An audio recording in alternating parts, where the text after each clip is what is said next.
Welcome to the PC Error Detective. In this video, I'll show you how to create a folder in the D drive.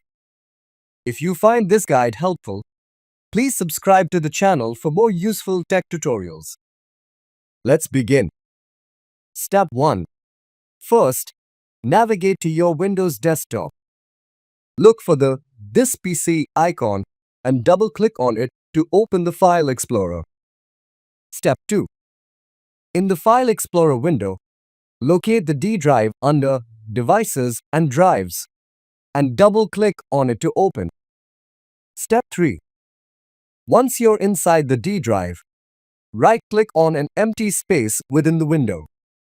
Step 4. A submenu will appear.